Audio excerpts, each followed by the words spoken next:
Hi, everyone. Tony from Hack the Movies here, and today we're going to talk about probably the best Nicolas Cage movie of all time. It's Face Off. We're talking about tapes. Hello, Vito. Hi. How are you doing, Vito? I'm doing good. You're very well dressed today, Vito. Yeah, I just put on my normal clothes. Yeah, it's a very nice outfit. My hat and my classic red denim. Yeah. Red flannel. Yeah. And I arrived and I found an imposter. Well, listen, Vito. We're filming this in advance, okay? So for what? We're filming this months ahead of time. Okay. So by the time this comes out, The exciting Face-Off sequel will no. finally hit. There's two things that could happen. Your comic has either come out and it's a huge success, and that's going to drive this for a ton of views, or it has failed and you killed yourself. And the world cannot exist without Vito Gesualdi. So I've been. Is this the front of the episode really need to be front loaded with maybe I'll kill myself? I've been studying you. Okay, I've been watching all your videos. Right. I know you better than you know yourself. Okay. Yeah. And I will become you. So if I fail as a creator, yes, I will continue your legacy. You're going to take over. I've been practicing all these things. I almost have it perfect. The last thing I need is your face, but we'll wait and we'll see what the results are. But so far, I think I got it down. Well, I feel like me appearing on your show is a legally binding contract where I now must provide you my face in the case of my untimely death. Okay. Be it to suicide or heartbreak due to the failure of my independent comic creation, Super Killer, which hopefully now available. Which is possibly on out Kickstarter. now, and you should buy it if it's available.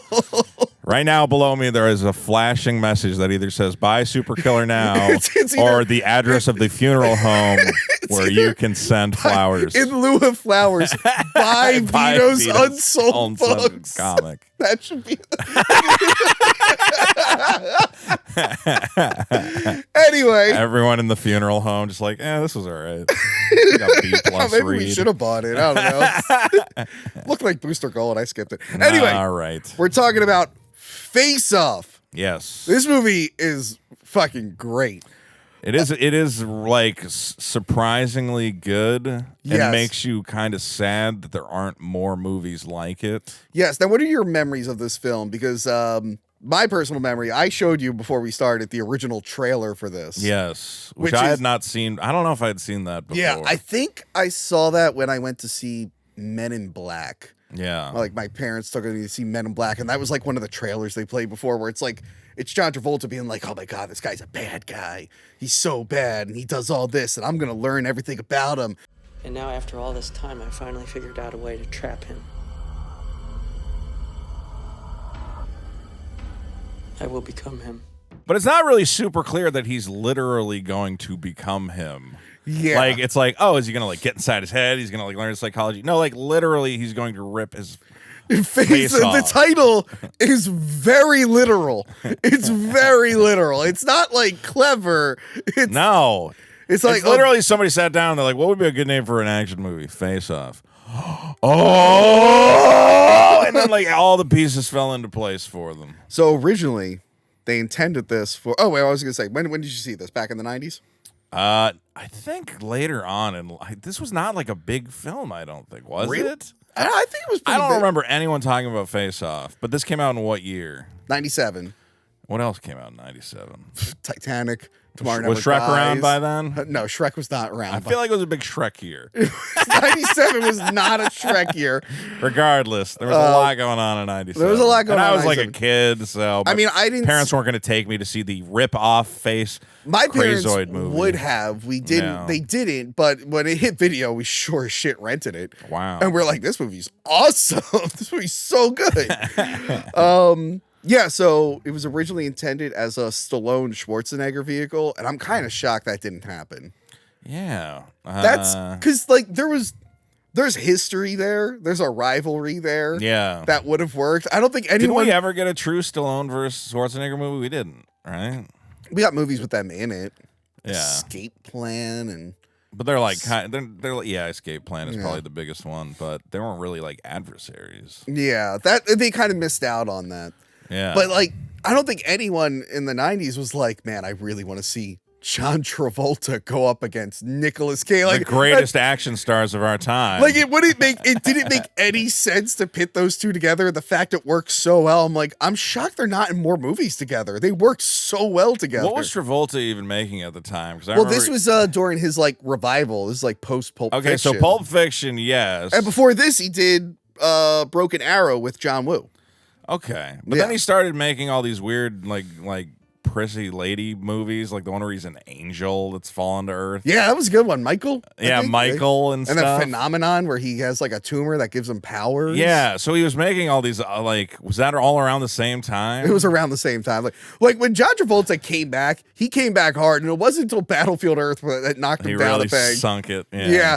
He was like, everyone loved him. Remember that one movie he did where it's the reverse, where like white people are the discriminated ones. I do believe I remember this. Yeah, that was vaguely. That might have been before Pulp Fiction. I'm not sure.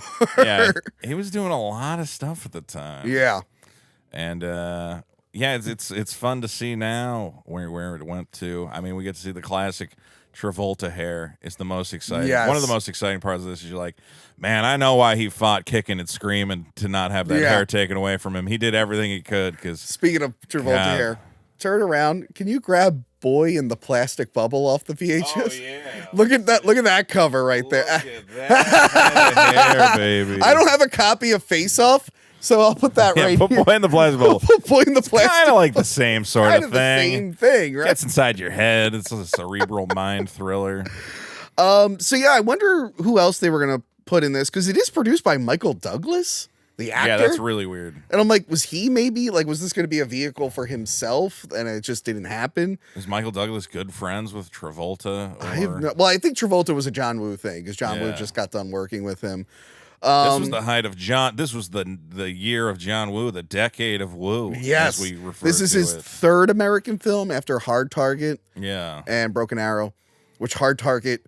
A guy in Halloween Ends is randomly watching Hard Target on his laptop. There's a scene before the new Michael Myers spoiler. Yeah. Is like killing people. There's just this fat guy just watching Hard Target. I remember being in the theater being like, of all the movies, why that? Yeah, so this is his third big film. And let's go through this film. I feel like this is where the cracks in the Woo mystique started to show, though. I think because we're gonna talk the very first scene. Woo has a certain directorial excess where you're like, I know you don't got to do all this. Yeah. The first scene. Do you want to tell us what? Well, yeah, we're gonna go through it, but you're right. I think because then a little bit after this we get Mission Impossible 2, which is like insane John Woo stuff, just all over the top, which I love. Which I many times have said it's the worst Mission Impossible and my favorite. But yes, let's go off here. It starts off with Travolta on a merry-go-round with his son. Again, very heavy hand. Like the metaphors from John Woo is like, let me see, a man and his child riding a merry-go-round, the chaos of life, around and around. I don't think John Woo wrote this, by the way. Okay, but still, like the loving shots, and he might have worked that in there. But yeah, so we have to show that this is in the past, and the best way to do that is to give Nicolas Cage a mustache. Yes. And by the way, he's got this big sniper rifle on like a grassy hill that's just near the fucking playground. And also, of all the places, you're like, how long did you plan this sniping mission? That you're like, best place to do it is at the carnival. I know he's gonna ride. How do you know he was gonna ride the merry-go-round? We learned that subtlety is not part of his MO. Okay, no, not at all. By the way, this introduces the weird. Again, this movie's obsessed with faces, so it has this is the introduction to the face rub. Yeah. We don't know what the origin of this is. But John Travolta does it to his son. It's the mask you wear in life. There should have been something about that, but he just picks up his son and just goes. Like, it would have been great if he went to his son and, if only I could take your face and put it on another child, but the technology just isn't available. But yeah, Nicolas Cage shoots. He does shoot John Travolta, but unfortunately the son does. Yeah, I forgot. At first I was like, is he really just going to shoot a kid in the head with a sniper rifle? Then I'm like, oh, he's trying to kill John Travolta. What's the kid's name, Mikey? Yeah, some stereotypical bowl cut Hollywood actor. Why did every child actor innocent little bowl cut kid. Well, I don't think that kid had the bowl cut. The next kid has the bowl. They both did. They probably both had the bowl cut, little, to be honest. little blonde boys. Yeah. Oh, everything's going to be perfect forever. Nothing's ever going to happen to me.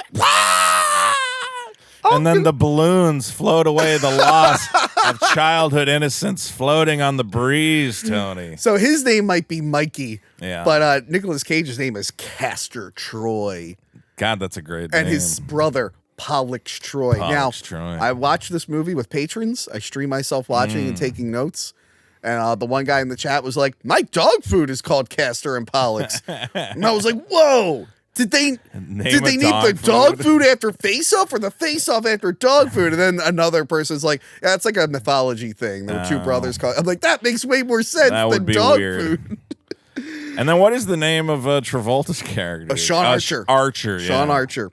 Now, Castor is planning a bomb in a convention center, the LA Convention Center, right? Yeah, have you been there? I have not. I've been around there, but I haven't been in there. It's fun. Every time I watch this movie, I go, oh, it's like E3. All the video games are here. Like E3. That's the only thing I associate the LA Convention Center with. Now, again, so he works for, he's not really a terrorist. He kind of works for terrorists, building bombs and planning He's them. a hired gun, Yes. a hired agent of chaos. So he has to plant a dirty bomb in the LA Convention Center. And, you know, this is something you got to do very sneakily. Got to be on the DL. You don't want to get caught. You don't want to be caught. You definitely don't want to dress up like a priest that stands out. Right. And then, even though there's other religious people around, because there's some religious ceremony Still, going being on, the priest is like the most noticeable part of the other priests will probably go, who's that priest? I'm not familiar with that priest him. that's grabbing our female choir participants. But before he gets to the thing, first he just goes, woo! And then he's rocking out, and then he runs up, and he's ruining the flow of the music, and everyone's just letting him because he's a priest. I don't know. Is this realistic? If you just dress up like a priest, people just let you do things? That's something priests are known? I mean, I'm already wondering. I'm like, why is a church choir performing in the LA Convention Center to no one? So that was a very odd I'm guessing choice. they were like practicing for something coming up. I guess there was some. But yeah, then you're right. Then he grabs her ass and he goes, whoa! Which you think, well, surely the director is not going to make multiple callbacks to that. And he's like, no, that's his MO. He loves grabbing butts. By the way, and having his eyes bulge out. Luckily, this lady, I guess, is into it. But you think... Why is she into it? If anyone else was like, excuse me, blah, blah, blah, people would be like, hey, wait a minute. Who are you? I'm like, there's a fake priest here. And the cops would be like, hey, that looks like that international terrorist. Yeah, that's what confused me watching. Because I remember that scene, and like for some reason I was like, oh, she's like his accomplice, like they know each other. And it's like, no, it's literally just a random girl he runs up and starts perving on her, and she's like, oh, you crazy priest, you're so nutty. Yeah. And I'm like, and then all like right. while this is happening, like Sean Archer's just pissed at his entire staff. Yeah. He's like, what, we need to know something. Oh my God, what the hell's going on here? I gotta find this guy. Well, what's interesting is at the beginning of the movie, they're playing each other. Travolta is doing his best. Yeah. God, what's his name? Travolta and Nicolas Cage, yeah. So Travolta's doing Cage, and Cage is doing Travolta. Yeah, they're doing. So that way, when they swap, they no longer have to. I feel like they might have worked with each other to have, because it's really he good. really nails Nicolas Cage's like mannerisms, like repeating words and there are movies things. where two people have to play the same character, and sometimes it doesn't always work. And I brought this up on my bonus show on Patreon. We go through all the Hellraiser movies. I don't know if you've seen the original Hellraiser. Yes. But the evil Uncle Jesus Frank, wept. when the dad actor plays Frank at the end, it feels like a completely different performance. Yeah. And like that's something that would have ruined this movie if like if there was like a hard But like I said, they must have really like studied each other's like vocal mannerisms, because when Travolta is like supposed to be Cage at the beginning of the movie, he's just like, we gotta catch this guy, you know, come on. And he's like stammering and going over his words, and I'm like, oh man, they put in some legwork. They worked really, again, I don't know how they haven't done more movies together. They worked really well.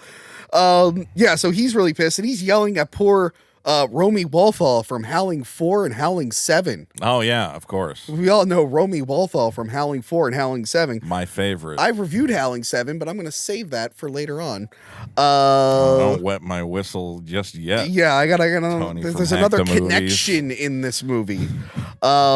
She lets Archer know where Troy is. Like, hey, he's about to go to the airport. He's meeting Pollux there. Greeks. And then John Travolta's like the dog food? And she's like, no, like the Greek brothers. Oh, okay, got it. Well, it turns out Pollux is screwed up by registering the planes under his own name. Oh. What a classic blunder, which has Archer on the case. But Castor is the coolest guy in the world. He comes out of the car, his like shirt's blowing in the wind. Did you notice the sound effect when his cape blows in the wind? No. There's like a whip crack or something. Oh, it is? Yeah.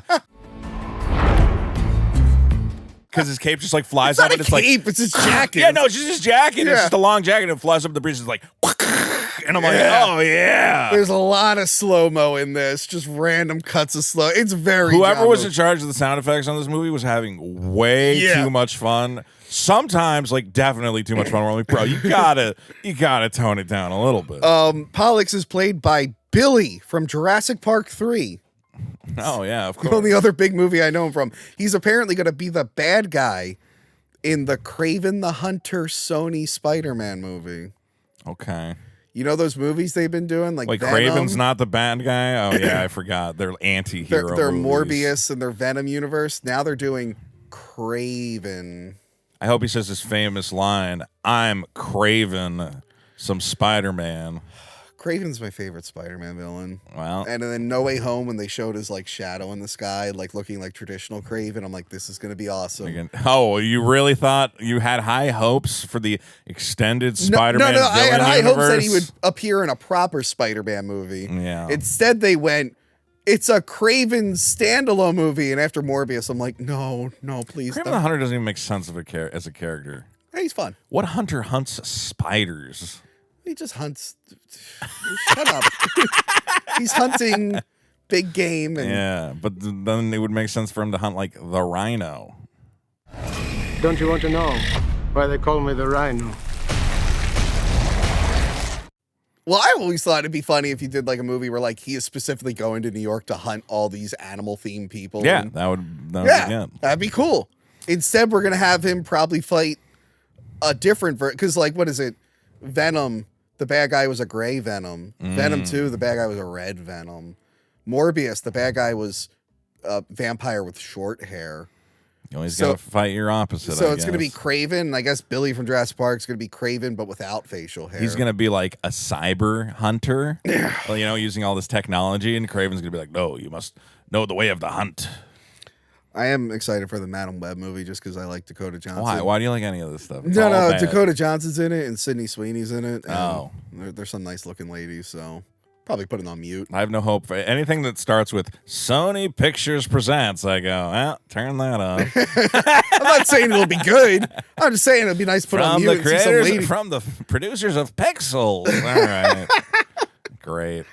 Somebody gets lucky once in a blue moon. Yeah. Everyone pretended they got lucky with Ghostbusters Afterlife. Yeah. What if kids were Ghostbusters? Has the Force Awakens effect happened yet? Have you guys finally admitted that movie's not that good? Or are we still pretending that movie's good? Yeah, that was weird. Yeah. I remember being like, well, I guess this could turn into something good. I don't know why people thought it was good. But yeah, Afterlife, I was because everyone loved Force Awakens, and then they kind of didn't afterwards. So I'm like waiting for that for Afterlife. But I think people have just forgotten Afterlife exists. You know, then Afterlife 2 is coming out this year. I'd rather not talk about it. Let's get back to a good movie. I hope those kids bust more ghosts. So the plane lady, yes, is a secret agent. Oh my, she's like Castor's coming. Which seems like a bad plan. Yeah, but they like kind of test it. She's fully committed though. Yeah. Because Castor's like, oh, yeah, hey, I could eat a peach for hours. He likes to brag. See, that's when this movie, you knew this movie was going to be great. Was when, like, normally, like, a movie villain, it's just kind of like, yeah, I'm, like, kind of evil, whatever else. Castor is like, I'm going to make out with this lady like crazy. And yeah, wait. He does a Dalai Lama. He's like, what if you sucked my tongue? Oh, yeah. Do you think the Dalai Lama Please don't just call really... it making a Dalai Lama. Do you think he just really like Face Off? Yeah. He had previously watched the movie Face Off and said, what if I replicated this with a small child? By the time this comes out, will anyone remember that happens? Yes, I think so. I don't think that one's going away anytime soon. But yeah, then she sucks his tongue. Yeah, she's just like, she's committed to the bit. Yeah, she's committed. She wants to prove that she's not a It doesn't work. No, she gets killed. Yeah, And what's really great, violent. yeah, gets super killed, and then again, Castor Troy, being the greatest villain in all of cinematic history, comes out the plane, looks at Archer, and goes, I love that, like, the plane is taking off and, like, all the cars are on the runway, like, trying to stop it. And then he does that. By the way, we've talked about bad dummies in these movies around the 80s and 90s. This is a good fucking dummy. The girl's body hitting the ground. That was a good fucking believable. dummy. Like, that felt like it hurt. I'm like, oh, man, that's rough. She's dead, right? Like, she's fucking she doesn't, dead. like, show up later in the movie, you know? No, they go up to her to make sure she's okay. It's like, no, guys, she's fucking she's dead as hell. I love that Archer has a black sidekick who has the very stereotypical job of just constantly going, "You crazy, Archer! You crazy!" And I'm like, I know he's crazy. I guess it's helpful if a black guy yells it. Yeah. And while this is happening, like, Castor is constantly yelling at his pilots. Fucking Sean steals a helicopter, knows how to fly it, I guess. Yeah. And he starts chasing the jet in his helicopter, prevents it from taking off. And again, like, the pilot's like, look, I'm not fucking with you, man. Like, we physically cannot take off. It is not possible for me to fly this plane. Castor's like, fly, bitch. And then he gets fed up and just blows his brains out. And it's like, well, that's not going to help you either. It'd be one thing if, like, the dude was like, no, I can't. It's like decided to protest against it. But no, he's like, physically, the helicopter is preventing our... He's like, listen, man, I'm going to pull... Look, I can't do anything. Yeah. And Castor just doesn't take no for an answer. He doesn't. And then they crash into a fireworks factory. Yes. So we were talking... One of the movie's several fireworks So factories. everything has fireworks and sparklers attached to it. So the plane hits a window. Yeah. And the metal frame around the window just sparks shoot out of it, just for no reason. Just sparks. Like, I'm like, what the fuck is happening? It's just fireworks. And I think there's even fireworks sounds. They're like pew pew. I think you just are supposed to assume as the audience, you're like, well, I don't know. Airplanes have a lot of stuff in them. There's a lot of weird airplane stuff in that hangar. But yeah, then we get like all your classic 90s, the jumping with two guns, the slow-mo. The stuntman with a very obvious wire attached to his back. Stuntman with a very obvious wire. Getting blown through the air. Pollux gets arrested. Castor feels sad about it. Castor really does love his brother in this. Well, that's kind of the problem that this movie has, is that the most believable, like, connection is between Castor and his brother, where you're like, oh man, I like these guys. They really believe in each other. Even though they're bad guys, he loves his family. He's like, my little bro. It's about family. Ties his shoes for him on the runway. We're going to get a call back to that later. It's about family. It's about family. Which makes it so important. What is that fucking quote Carrie Fisher I'm not going to said? watch it. Oh, wait, yeah. It's about family. It's about family. Which makes it so special or something like that. And you're like, all right, thanks, Carrie. Go do some cocaine or something. Okay. So Pollux is arrested. There's a bunch of shooting. People are dying left and right. Yes. And then they got each other. They're in a real face-off. They're facing off. Castor just tries to recruit Sean. He should, like, dude, you killed his son. You're not gonna recruit him. Like I don't know what makes you think, like, hey, I just killed all your friends. You want to work for me? It's like, no. I like how surprised he is that that's a sticking point for Archer. Because later on in the movie, he's like, look, I know I killed your kid, but come on. Yeah. But then he's like, by the way, I put a bomb in the city, and you won't know where it is without me. And then he turns into a bit of a Cuties fan. He starts talking about his young daughter. Yeah. How is your daughter anyway? Is she right for you by now? Your darling Janie, your little peach, is she right? I don't know if you're familiar with this movie, Cuties. Never heard of it. It's messed up. Yeah? You should look into it. It's like really messed. I can't believe I canceled my Netflix subscription. Wow. Yeah, like you're gonna watch it and you're gonna go around telling people not to watch it. That's how messed up this movie is. I think it should be banned based on your description. Again, so he just tried to recruit him, and then just in a second later, it's like, by the way, I played a bomb, and also, how's your young daughter doing? It's like, dude, this isn't working out for you.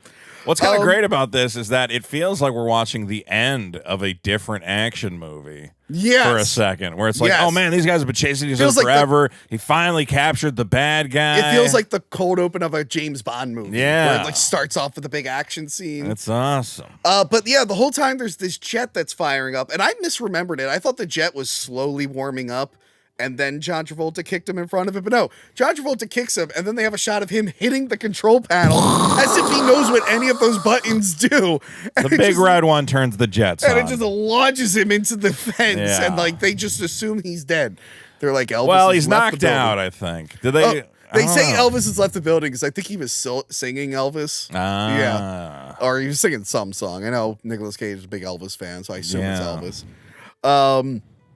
Yeah, so he's dead. He's dead. Then The he face-off has ended in victory for Yes. Sean Archer. Sean goes home and he has to deal with his crazy daughter with her nose ring.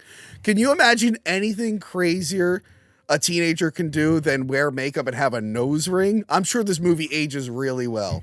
Yeah, the kids these days aren't doing anything nuttier than that. Yeah. That was real quaint when I was watching. Like, oh yeah, back in the day, that would have been a big deal. It would have been like, oh my God, my daughter is expressing her individuality. Oh no! How horrible. Now today she'd have like she wouldn't be full furry. She'd have just the tail. No, on the yeah. back This of it. day, if your teenage daughter is not in a polycule relationship with like 5 guys from the internet, you're like, I'm good. I don't care. As long as she's not like, Dad, I'm going to start an OnlyFans. You're like, oh, God, Jesus Christ. That's what you hope for. But that's her way of dealing with her brother's death. She just became a punk. Who's And how rebelling. long ago did her brother die? Is this like 3 years ago It's or like something? 5 years. Yeah. Maybe? You get over that quick. Yeah, but then he lets his wife know. It's like, hey, our son's killer's dead. I'm finally ready to do therapy. I'm ready to do this. All the stuff I've been putting off. Yeah. I'm ready to finally tackle it with you. It's like you could have been doing both. Yeah, it's kind of You could have been going to therapy and also looking for Sean Archer. I don't think you were looking for Sean Archer every single day. Like, honey, can we go to therapy today? I don't know.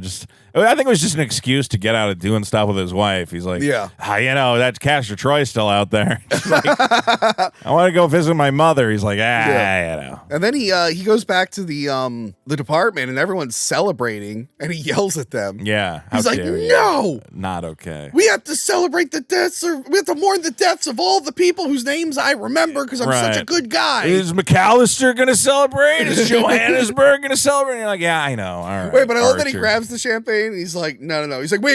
And then he grabs it. He's like, does this person? And I think he keeps the champagne. Yeah, he's like, I'm going to go drink this alone. So CCH Pounder comes in. What a great fucking name that actress has. CCH Pounder. Is that the one from Law and Order?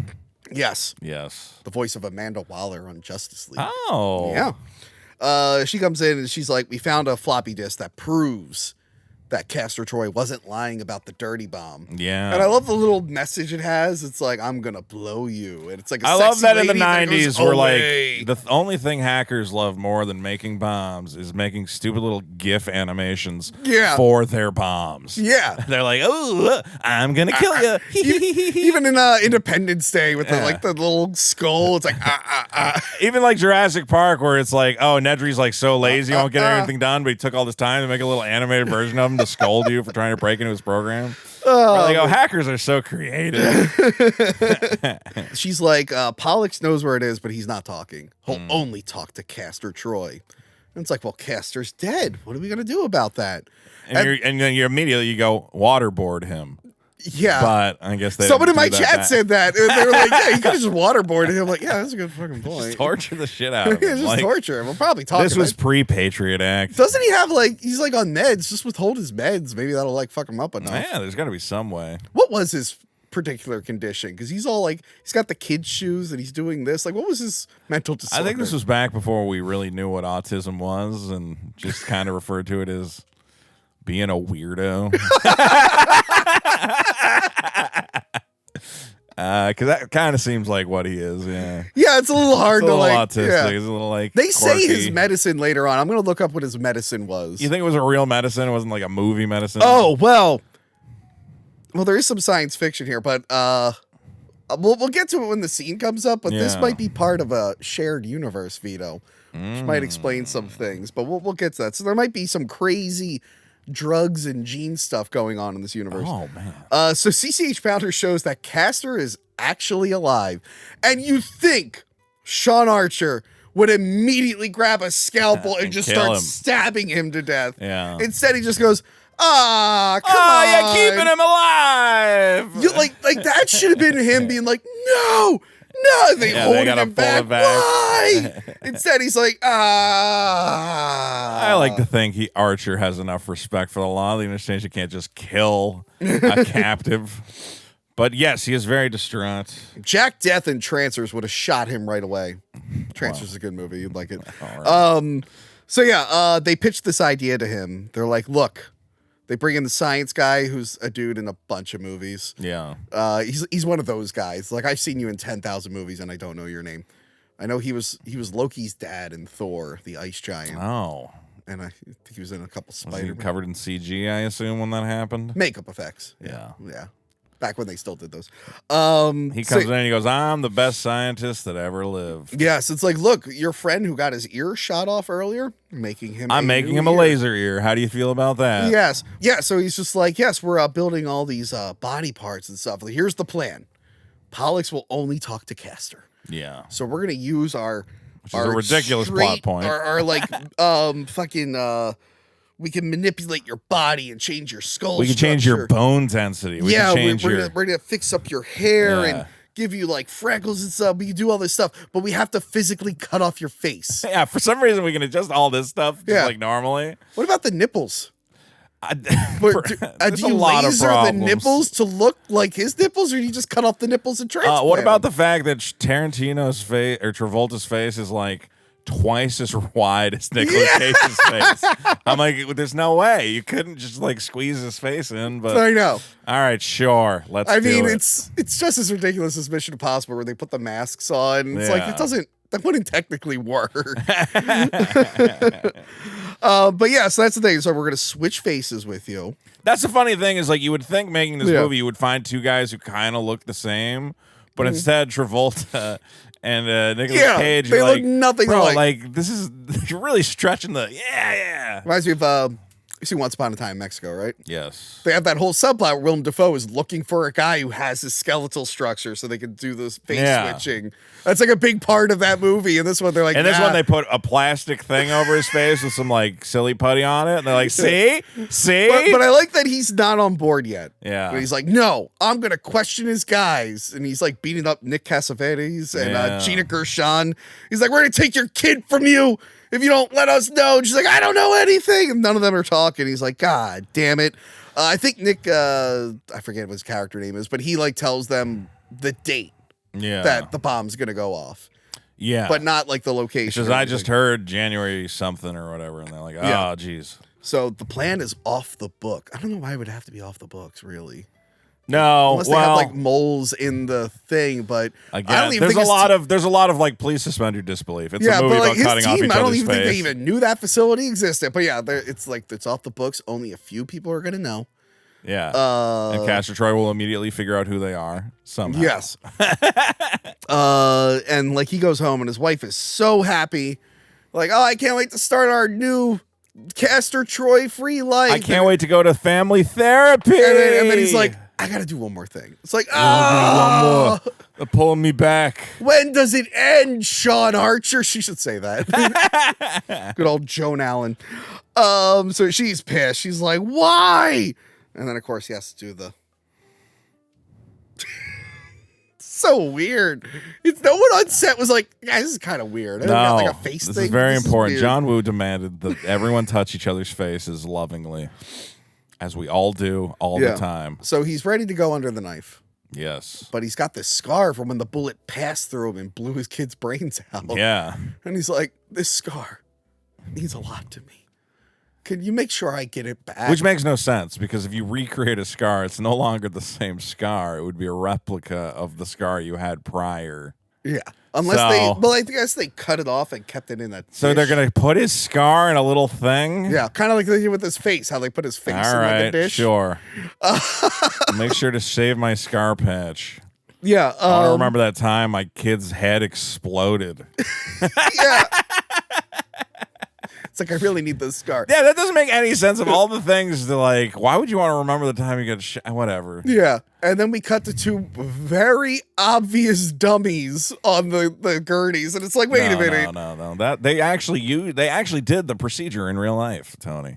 This would all happen for real. No, they're obviously dummies. I'm like, look, those dummies, maybe they work for like the close-ups, but like that wide shot, you probably should have just put the actors They there. need to do way quicker cuts because they linger on those shitty faces. We talked about when we did all the Terminator movies on our worst Terminator episode. I think my criticism with the first movie is like they were really impressed by their Arnold head. It's like if you used quicker cuts, it would have worked better. Instead, that first movie, it's like this weird janky head. I'd love that janky head though. I like it, but it's really just like like if you it. just trimmed it just a little bit, it would have worked. Same thing with this. It's like you're lingering too much on the obvious dummies. Yeah. I like that he's like, this is the most advanced technique ever known to science. Let me take this purple magic marker and just kind of guesstimate the edges of your face. I'm like, shouldn't they have a machine or something doing this? It seems like a very delicate procedure to just be like, yeah, right about there. I don't know. Cut them open. They do go into a lot of detail with the procedure. Like they're like showing like every bit of the process, which is actually they have to sell it, Tony. This is the most important part that you have to believe that a man's face can come off. 7-year-old Tony was watching this on VHS, going like, "Holy shit, this is no one ever really takes happening." my face off. Yeah, I can't wait to take my face off. I kept waiting for them to like poke out their eyes or put something sharp in their eye. That would have been cool. No. Yeah, that would have been awesome. You like this? Yeah. Oh, look at that. Fan made me that because of how much I hate eye stabbing. So he made me an eye stabbing pen holder. Now, every time you put a pencil in, you can think of the best form of cinema: eye stabbings. We need more of that in modern Hollywood. No, we don't. There's a lot of directors. Stab more eyes out of people's heads. There is a lot of it in modern cinema, and I want there to be less of it. As someone who had multiple eye injuries in the last few years, I don't want to see this. Anyway, so yeah, they go through the whole procedure. Can I mention one more thing about the procedure? Yeah. Can't you do the hair cutting later? They're like, it's very intense surgery. We're going to attach everything. And I'm going to get his hair just right. I got these scissors. I'm like, I just cut his hair after. This seems like not the time to do it. But yeah, they put a chip in his throat. Yeah, a little cyber chip in his larynx. Which, by the way, they're like, yeah, even a sneeze can dislodge it. I'm like, that seems like a big design flaw. Like, what the fuck? You're sending him to a prison. What if he's allergic to something in there? He's like, achoo, oh my God, I'm John Travolta. Like, and they pitch him up to match the vocal patterns. Oh, but before that, I like when he wakes up and looks in the mirror. He's like, fuck you. He's like, he's screaming fuck you in the Travolta voice with the Nicolas Cage face. Like, fuck you, fuck you. Fuck you, fuck you, fuck you. John. John. The overacting is what really makes this movie. I feel like you needed to overact so you can match each other better. Yeah. Like, you have to go extreme so it's easier to match. Like, if they you put in subtle stuff in your performance, you're not going to be able to replicate it. But so, yeah. Here. So, yeah, they're like, okay, you're going to go to the super prison. And then the head of the super prison is Drew Carey's cross-dressing brother from the Drew Carey Show. Oh, fantastic. Which... when I watched this with the fans, we pointed out, like, that show's, like, not streaming anywhere. Have you seen that streaming? The Drew Carey Show has, like, completely disappeared from the public consciousness. Why? I remember there being a discussion of it being, like, a show that was just kind of there. I remember really enjoying it, though. It was really funny. Yeah, it was... Vader was really good in it. It was fine, but it wasn't, like, memorable in any way. Was Ryan Stiles in that? I'm sure he was. I'm sure he... Yeah. That was really fun. It ended up turning into the Mimi Show, I think, is the problem. Yeah, that was a little bit of a problem. I mean, how often do you Remember watch... the wacky episodes where he had to look for all the weird things they added? No, because I didn't watch that much Drew Carey Show. Apparently, it was very crucial to your childhood. There were episodes where they would just put random things in there. And you would have to... It was a contest where you would write all the weird stuff. And, like, there's one where, like, their boss is just a giant outside the building looking in. That was, like, one of the things you had to write in. Yeah, I thought that was funny. But yeah, so the brother's there. I mean, he's in a bunch of other movies. I don't know why I'm relegating him to Drew Carey's cross-dressing brother. That's the most important role of a man's life. So everyone used to say that the boots in this were the Thwomp Stompers from the Super Mario Brothers movie. They are not. They just look very similar. Yeah, people are like, sorry, Mario fans. Yeah, I'm like, guys, I don't think they made like 500 Thwomp Stomper boots for the Super Mario Brothers movie. So it's the secret prison underground somewhere. Yeah. And they have metal floors and the boots are like magnetic. That's like part of their security thing. Like if there's a riot that breaks out, they can just secure everyone to the ground. I don't know. There's a really weird, like, random cut to a guard just clapping twice. It just goes... And it's like really out of place and awkward. Yeah. Maybe, I don't know if that scene's worth pulling. So yeah, he runs into Thomas Jane and almost blows his cover because he like doesn't recognize Thomas Jane right away. He's like, remember me? And he's like, oh yeah, you. Is that the one where he goes, I put you away? Well, I mean, Archer put you away. Right away he blows his cover. Yeah, he's like very bad at this. He's so You're like, terrible. bro, what are you, an idiot? So there's a big prison fight. The guy from True Blood and a couple other movies tries to fight him. Nice. I think we find out why he tried to fight him. It turns out he like slept with his brother. With his wife's his wife and his sister at the day he went to jail. So yeah, he has to prove to Pollux that he's Castor. So as he's getting beat up, he puts on a crazy face. Yeah. And he just starts. We get a lot of that crazy face. Yeah, he starts screaming like, "I'm Castor Troy!" And he's like, and honestly, that earns his brother's confidence. He's like, my brher would constantly yell his own name. But then I love situations. that he realizes he's now the thing he hates, and he starts crying, and then goes back to cheering. He's like, what have I become? And they wait for the Drew Carey's brother waits a long time for them to do the magnetic boot. Yeah, thing. he really lets them have at it. Yeah, he's kind of. Well, that's kind of the weird thing of this movie is that people, it's very weird with the morality of you're like, well, aren't the prison guys on the side of good? And you're like, no, they're bad too, like in a different way. Yeah, there's like a real fucked It's up okay thing. for us to kill a whole bunch of them later. Yeah, in this I have movie. a note about that. I'm like, I don't know about this movie's morality. I'm like, who are the good guys? Only Archer. Everyone else is disposable. So, out of nowhere, Castor wakes up. Yeah, that feels like somebody should have been watching him, or they could have had a camera. By the way, in the why room. don't you just like keep him medicated to not wake up? Why even risk it? They put a cigarette out on him earlier. Yeah, it's like, yeah, but you definitely don't want him waking up. I guess once his face is off, kill him. Yeah, once his face is off, what again, Tony, are we really arguing for state-sanctioned murder? That man deserves a fair trial. I mean, we can take his face off without his permission, but we can't just kill him. No, this is off the books. He's technically dead. Yeah. So they should have threw him into the meat grinder right away. Like, there's no reason to keep him alive at all. That's a good point. Unless they were hoping he would wake up and they could figure out where the bomb is, but he'd wake up and he'd be like, like maybe they had him scheduled. They're like, on Friday, that's when we throw all these make sure guys there's in the grinder. no guard at his door Make or sure in the building at all. Yeah, and then no one works here who would ever remember any of this. Yeah, but yeah, it is like a Jason movie, by the way. When he pops up on the bed, it reminds me of Jason X when Jason pops up on the slab. Yeah. I will say this though, so the filmmakers know what I want to see right now is I want to see a Skull Man. Yeah, and they just don't give it to you. They give you they try. They were very clever with it. But wait, so he wakes up, he figures out where he is. Yeah. Which, by the way, I would just be touching my face, going like, "Oh!" Get a little of that. I'd be like, "How?" He's very upset. Instead, he's like, "Where am I?" The Institute for Something. He calls his boys, and he's like, "It's me. I'm alive. You got to get the doctor who's in charge of this place and bring him here." Yeah. I figured out everything about him. How? I guess he went to his office and I read with my eyes that still work, I guess. Yeah. I don't have eyelids, so I read everything. Oh, God, that's true. So not only do they find the doctor, but they find the entire staff that knows about the face-off procedure. Yeah. He gathers them all, but you're right. This face is really this part is really cool. Where they do the side profile and they show his face off for like a second, and then they do like the one reveal where it's like in his the glasses. Glasses reflection. But it looks pretty cool. No, it doesn't. I think they failed. What do you want? Take one goddamn guess.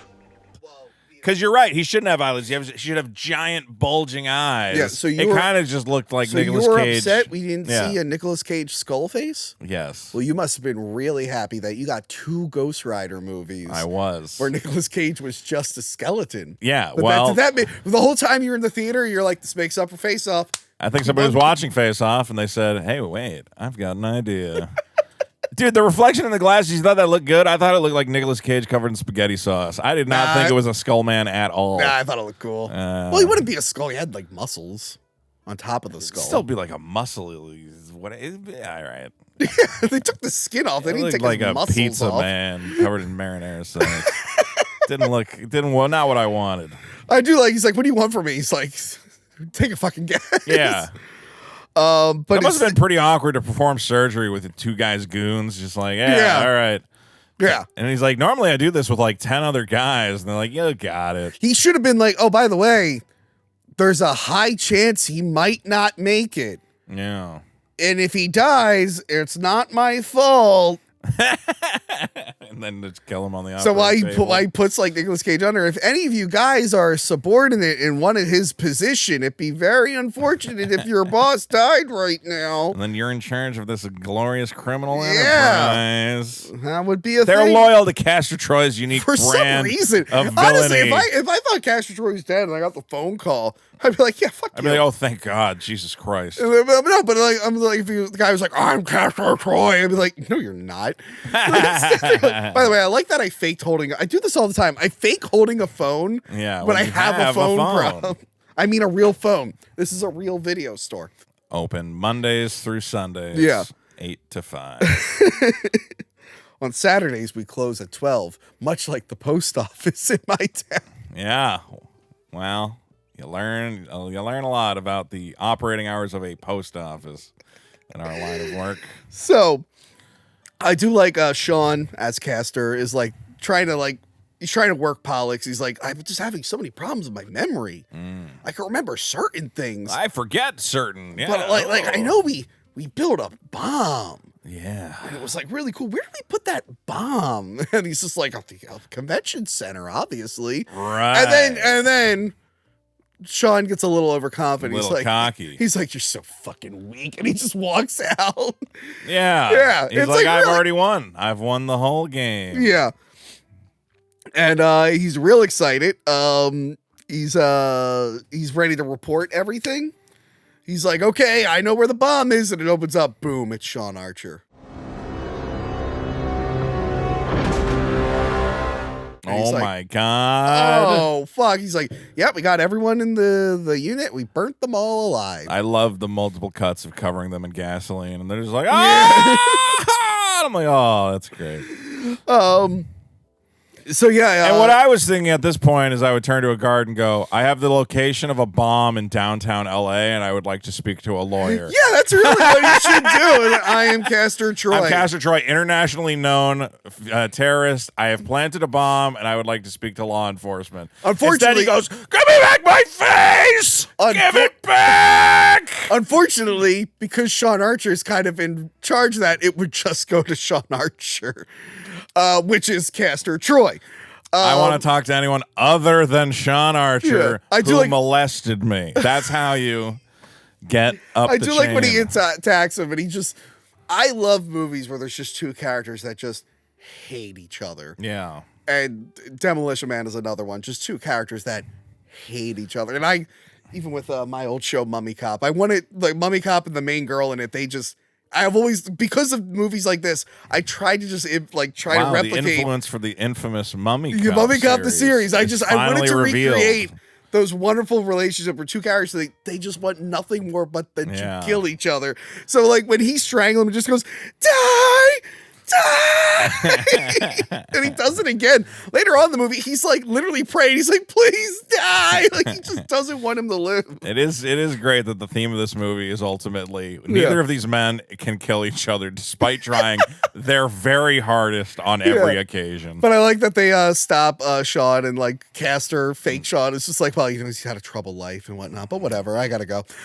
So he goes home and he gets right to cucking. He gets right to cucking Sean man. Archer. I was thinking, I was like, if this movie was made today, I don't think you would have Castor Troy fuck the wife. Because if you think about it, it is just It kind of is, yeah. yeah. This is It's kind before- of really this is dark before- to be like, this is before I've that- been your wife for months. This is before that was decided. Like Yeah. Revenge of the Nerds usually gets brought up. It's like, Right. yeah, that wasn't considered it. It is, but it wasn't considered it back then. Nowadays, it wouldn't be like, oh, you dastardly villain. It's like, oh my God, that's By the way, I horrible. like this is before MapQuest or anything like that. Yeah. Where he's just driving around. It's like, I know he lives around here. He sees the wife. He's like, up, there it is. And he like backs up. Now, look, Joan Allen, lovely woman. Maybe this line made sense in the script. When you say, I hate to see you go, but I love to watch you leave, it means I want to look at that nice juicy butt. Right. And they do a close-up on the flattest Joan Allen butt in pantsuits. And I'm like, that line doesn't work here. That line does not work here. Well, the spirit is there. I love to watch you leave. Like, you love that. You're saying they should have accentuated the rear end to really sell that? Get a butt double. Get a butt double. Is that the same scene where he lowers his sunglasses and there's a bass riff? Goes, yeah. Yeah, like I said, the sound effects guy is having way too much fun in this movie. Yeah, so I thought me and the audience, the fans were cracking up. We're like, look at that flat ass. And he's like, oh, yeah. Oh, yeah, look at all that juice in those berries. Although like, I think me and Royce from Revenge of the Sith, we talked about in our Scarface review, like, butts weren't invented till like the 90s. Right. But this is the 90s. Well, let's be real, it's a white woman's butt. It There's is a only white so woman's much butt. you can get. Yeah. It wasn't Hollywood eventually figured out you get a Latina and you put her in the come on. And like Joan Allen, it's like, yes, Joan Allen is perfectly acceptable. It's not like the smoking hot wife. He's like, oh yeah. Like Castor's real girlfriend in the movie is Gina Gershon. Yeah. 90s Gina Gershon. It's like, all right. Creeps on the daughter. Again, if this movie was made today, I feel like the weird incestuous overtones. You know what? No, would it would be in the problem. movie, but the movie would be more about that so the woman could be empowered by overcoming him later on. Here, it's just like, let's sprinkle in some vague incest Well, we were stuff. just watching the trailer and they literally show the teenage daughter's ass. It's like a feast for the audience. Oh, well, that's the thing they used to do where it's like, well, she's playing a 15-year-old, but we cast a 20-year-old, so we could show her naked. But if she's playing a 15-year-old, like, shouldn't you feel? I know. Dude, you know how many Jason movies I've seen where the girls are like, I'm in high school, but they're really like in their 30s and their tits are out. Oh, how the times have changed. I looked up that actress. I'm like, that actress was cute. Not a good actress, but like, why wasn't she in more things? She's like in a ton of like direct-to-video stuff. She's in a Fast and the Furious ripoff called Fast and the Fierce.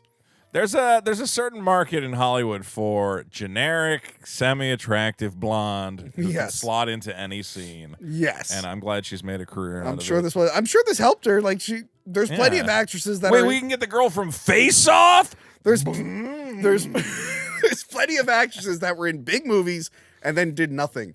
Godzilla 98. Yeah. There's that actress in Godzilla 98. That was like her big break. She didn't really do much before that, and she disappeared forever. Fucking Face-Off girl is in Fast and the Fierce. A lot of these blonde girls just disappear. Yeah. We were talking about that 70s show and they got rid of the Eric's there was sister. That was different. What happened to her? Wikipedia, look it up. It's not good. That's a sad He like creeps up on her. He's like grinding on her. He's like, I just want to smoke this cigarette. Ooh, little misdirection there. Yeah, I love that he like opens the door. She's like, Dad, no. And he like kicks the door open. I'm like, oh, Jesus. But then he's just like, Papa's got a brand new bag. And then she's like smiling. She's like turned on by it. It's funny. Yeah, it's weird. It's weird and uncomfortable. My dad's way cool now. He's like, wow, way to go, Dad. I mean, girls love their dads and secretly want to date them. But this was a little too weird for me. And this movie's telling you if your daughter's going through a rebellious phase, embrace it and encourage her to smoke cigarettes. So if they did this, she'll think you're so if they cool. did this now, the dad would also put a furry tail on his pants. Yes. He'd be like, rare. Let me get those fox ears. Yeah. Oh yeah. He puts the fox ears on. It's like, I will tell Mom if you don't. And he like jumps out. Gifts out of the room. We love the kids Can we remake today. Face Off? Yeah. Where it's like the same movie except the daughter's a furry instead of a goth girl. Some crazy neurodivergent pixie gentleman. So Pollux gets out of prison by Archer. Yeah. Castor. Cuts him a deal. And he's having a good time getting out of there. So they plan on catching their own bomb. And they're like, oh, we're not going to get paid by those guys. What's great about this movie is the twists. Yeah. Where I'm like, oh, now that bomb's going to go off. And he's like, but what if I stop my own bomb? He's like, technically we're dead and we'll never get paid by those guys. Like, but we can get in with the counterterrorism group and be able to sell intel to, like, it's a great deal that they have. That's a great twist. It's like, oh yeah, we could do so much crime and prevent it from happening. Terrorists can hire, this is how I'm thinking, like terrorists can hire us to stop other terrorists. Or to not stop their terrorists and be like, yeah, those guys are fine. Don't worry about it. Yeah. I don't know if you know this. Kind of what's happening now. So yeah, I love he goes there, and the bomb squad's like, we can't disarm it. It's got this real sensitive thing, and we don't know what to do. We got to evacuate. He's like, I'll take care of it. Get out. Yeah. They're like, what? He's like, get out. I'll take care of it. All right. And then like, because he knows how to disarm it because he said it. And I love when he disarms it. The girl's just shaking her boobs to let you know that it's done. But it's just like, none of the bomb squad was like, wait, how did you figure it out? We need to know in case this happens. Yeah, what if there's again. another bomb of the same type? Please go through what was your thought process? Archer magic, baby. He's like, yeah, I just know Castor Troy. So I know him so well. No one questions. He's like, oh, he disarmed the bomb. Good for him. Yeah. He's a hero, the great hero of our tale. Yeah, he's like, they're broadcasting. There's another celebration. So for some reason, the prison will broadcast just nature footage. Yeah. By the way, I feel like there was a rap video filmed on this set, and the rappers had the boots, and I can't remember. I don't know if I'm just making this up, but I feel like that was a thing that exists. You're having a seizure. Because it could be true. It could be true. Anyway, cut to the 90s rap. I'm gonna find out if it exists. When your face comes off. I'm gonna find out if it exists. There was a on. hip hop video filmed with the face-off set and boots. Anyway, so they usually play nature footage, except this time they're playing the news. Yeah. Which I thought the whole point was to completely isolate these people and cut them off. I guess the guards really wanted to taunt Castor Troy with the knowledge of his failure. And Sean Archer's all like, "Our side has the ball. Sorry." It's like real cocky. Sorry. He gets celebrated, and then that Rumi Walthall from Howling 4, he grabs her ass. Yeah, this guy loves butts. And she should be like, wow, he's never grabbed my ass before. Do I complain about him? She wanted it. That's kind of what's inferred. Actually, no, she looks really shocked, and you worry that she's going to report him to HR. That's kind of an awkward... That's Castor Troy's ultimate downfall, is he can't stop lusting for women's asses. And it doesn't matter, the ass. It doesn't even have to be that impressive an ass. He goes, oh, every time. You're like, it could be J-Lo or Hank Hill. He's into it. He's into it. I feel like that's why he's in the game, man. That's all he wants. It was all for ass. It was all for ass. So yeah, then this is pretty funny. Castor like starts pretending to be like a good husband because he starts feeling bad for the family. Because he didn't mean to kill the son. Yeah. And we know that he has a son. Well, we were about to find out. Right. But yeah, you can feel he's just kind of like, oh, now that I'm like living with them, I feel kind of guilty. It was easier when they weren't around. So then like he's like tries to be like a nice husband to her. Yeah. Because he read her diary. It was like, date night didn't work out again. He's like, what a loser. They end up going to the grave and everything. And yeah. I mean, I read your diary and I had the same thought. I'm like, oh, I gotta live this guy's life. Oof. Sign up for Super Killer. Go to the Kickstarter. Everything's gonna be fine. April 20th. Put off starting the Kickstarter again. Shut up. I don't want to talk about my Super Killer Bought a diary. Funko Pop. I didn't buy a Funko Pop. So yeah, Thomas Jane lets Sean know that the boots only get removed in the clinic. Yeah. So he purposely gets himself sent to the clinic by attacking the guard. But what do you call it? It's very convenient that other guy is in there. He didn't really have a plan going in. Well, how he gets in there is he tries to get the lighter. He tries to get the cigarette lit by the light. Yeah, the guard, and he's fighting him the whole time. He's like, "Got a line? Does anyone got a line?" He's like, "Yeah, we get it. We get it." But yes, he takes him in there where his buddy is being lobotomized. Who suddenly was like our new, like, we're supposed to be on the side of this deranged, murderous criminal. Yes. He's like, hey, man, you got to help me break out of here. But this is a big scene, Vito. Because who's the doctor in the scene?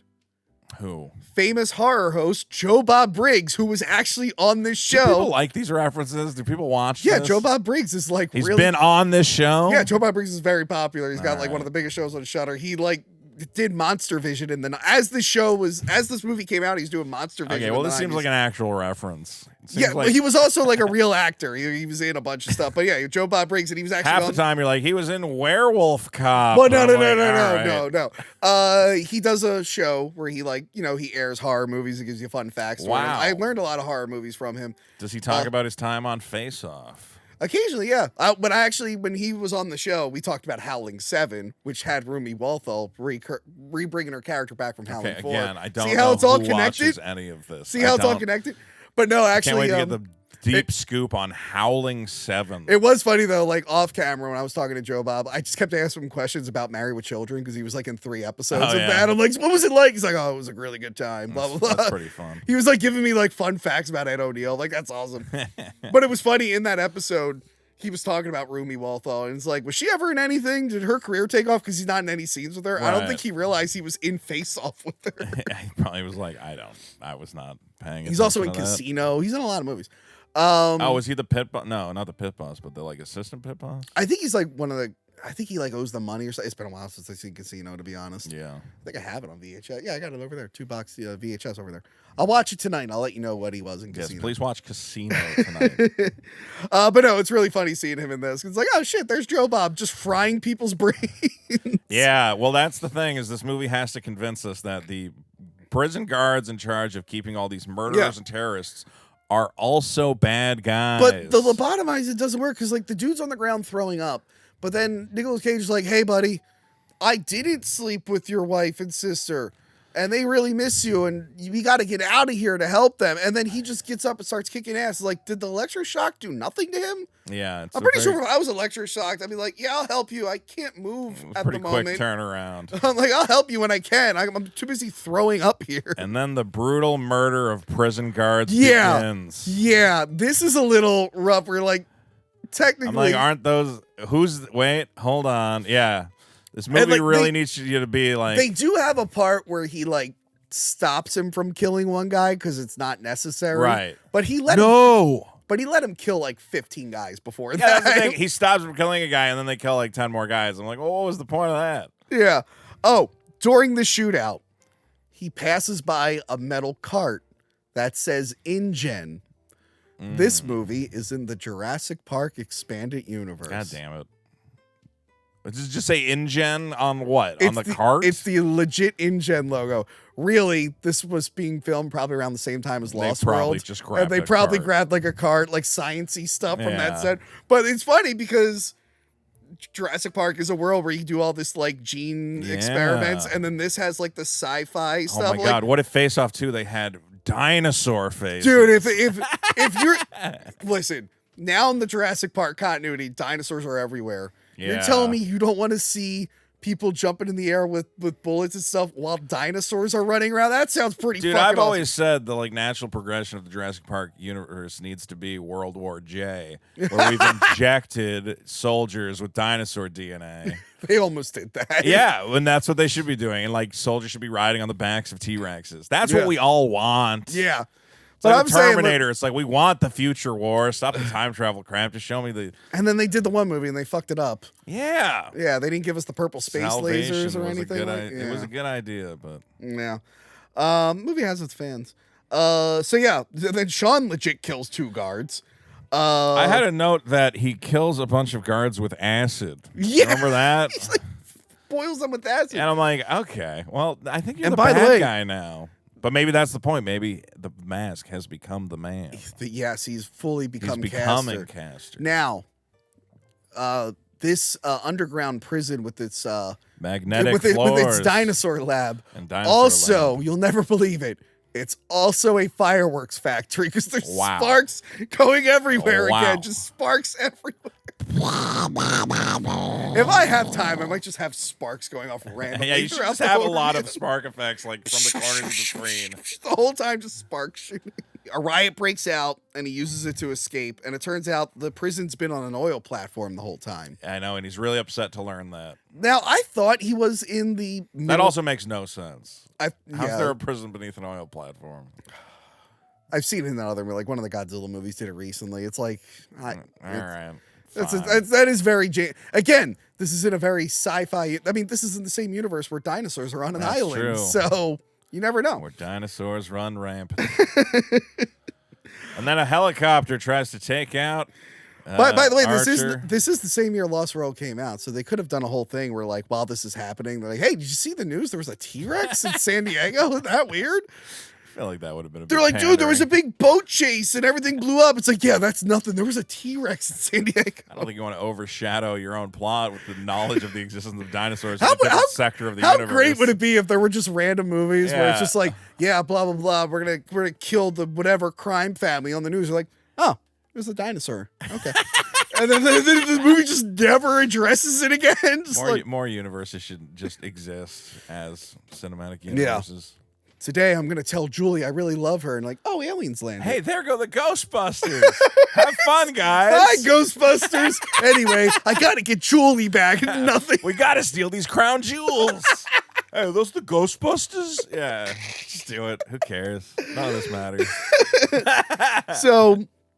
So I thought the oil platform was like in the middle of the ocean, which would make more sense. But when we were watching the trailer, I guess they do show land. Oh, yeah. It's still ridiculous that he's able to somehow swims swim to there. Shore, yeah. But then again, oil platforms are usually pretty far out. So, yeah, and also they're pretty high up. I think you're really gonna get hurt. Oh yeah, dude! If you just jump in, I remember watching the stuntman jump in the ocean. I'm like, oh, I hope he doesn't land wrong. Jesus. The problem with this is like there's very obvious stuntmen. Yes, who very do not obvious. Look like the principal actors they have been hired to Nothing, portray. and they're always filming them in slow motion. So Yes, it's very so odd. you just go, that's just a different guy. And special effects weren't quite there where you can put an actor's face on. Yeah, well, that's what I was thinking. I'm like, you could just go in now and like fix all that stuff. I guess they don't do that. Because they famously did that in Jurassic Park when the girl looked up and it was the stunt actress and they put the little girl's face on her. But that was like very like she looked up like that and it was easier. Yeah. This, if he's moving his arm, that would have been too fucking hard to do we back could then. blur the face or something. I don't know. I guess, yeah. Add a bunch of shadow. Yeah. But yeah, he gets away from the helicopter that's just shooting everything. Yeah. This man's invincible. They all are. That's the true problem. I do like that Castor tries to go to work and his wife's like, honey, we have to go to the cemetery. He's like, what? Yeah. And I love he has no idea what she's talking about. It's our dead son's birthday. He's like, oh, got it. And you tell he's like feeling like really guilty being there. It's like, oh, I never had to.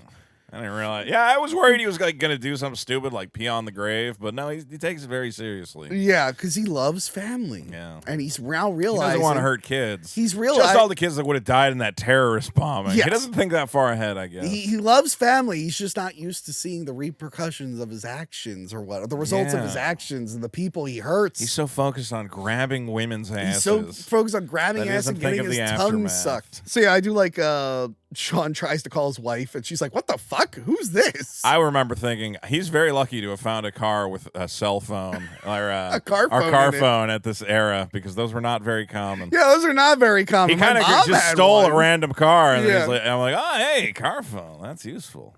He threatens Castor. Sean Archer here. Who's calling? Well, if you're Sean Archer, I guess I'm Castor Troy. It seems like alerting Castor to the fact that he's back causes a lot of trouble for him. Yeah, he should not have done that. No. Because then he goes to Castor's gang's hangout. Now, Castor's gang, who are the people he got to kill the other? Because they don't know that Castor's alive. I think the guy he goes to visit was not technically his gang. It was like a guy who worked with Castor a lot and sold him bombs. It's his girlfriend's. Okay, all right. So that wasn't his. It was like his bomb dealer. They're not in on. No. The plan. Okay, because he had henchmen who were aware of the body swap. I think when that guy said, all I know is that the bombing was set for January 19th, he actor whatever date he gave. I think he actually meant that. Okay, like, so these aren't like his real crew. It's just like former crew, I guess. Yeah. Okay. So yeah, he hangs out with them and everyone's excited to see him. They're so excited. And then they do drugs, which are bad. And you have a shirt that says that. Drugs are bad. Make skulls happen. And you don't want to be a skull. It'll take kids, I'm going to say right now, drugs will take your face off. Yes. For real. And speaking of that, he tells him, he's like, yeah, so we're going to kill Sean Archer. And they're like, well, that's kind of a big deal. You sure you want to do that? And he's like, I want to take his face.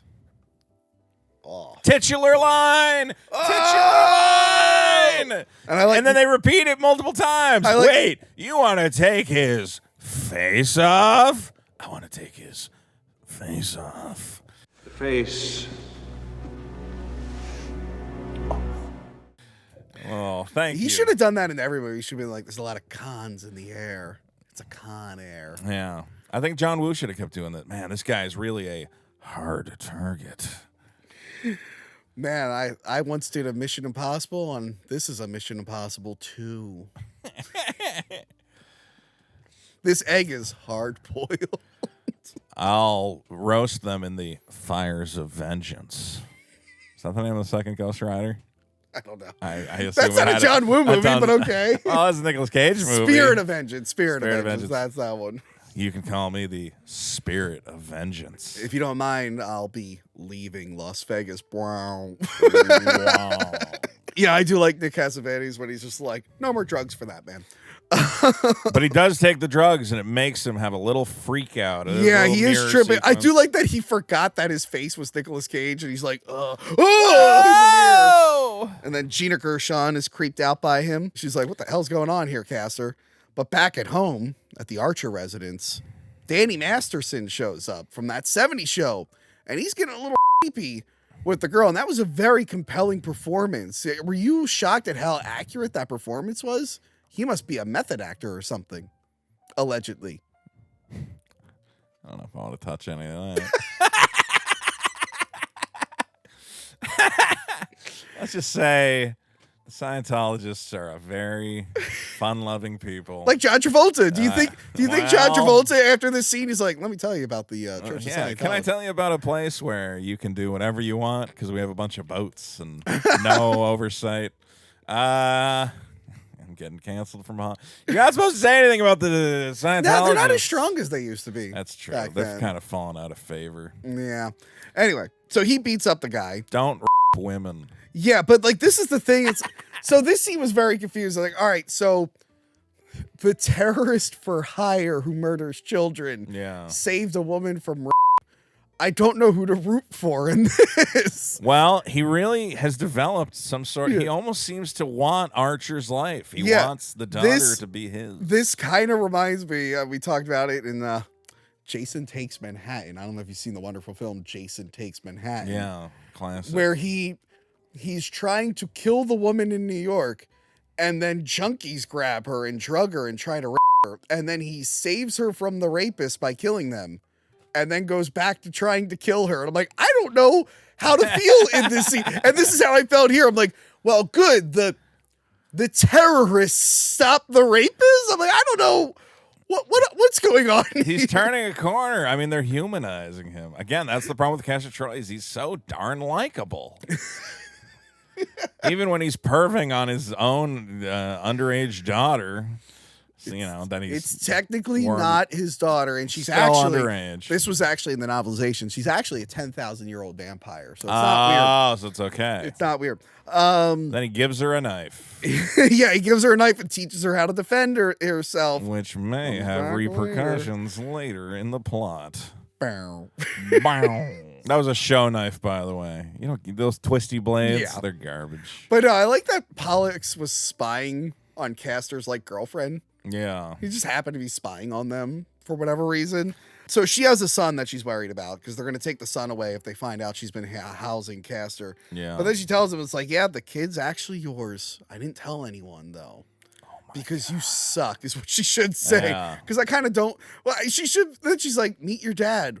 World-renowned terrorist for hire. Castor Troy. And the kid has the Super Bowl cut, and then he does that kid. He does the face rub to the kid. And again, the kid, is the kid supposed to be autistic? When they gave him the headphones, and just put on your headphones or whatever, I was like, I feel like this kid is witness to a lot of shady, messed up stuff. They just give him the quiet time. But then the scene is uncomfortable where Nicolas Cage is like, Michael, and that's not the kid's name because he's saying his son's name. And she's like, hey man, she's knock like, it Castor, off. This what is the weird. fuck? Why are you rubbing my son's Michael! face? Michael!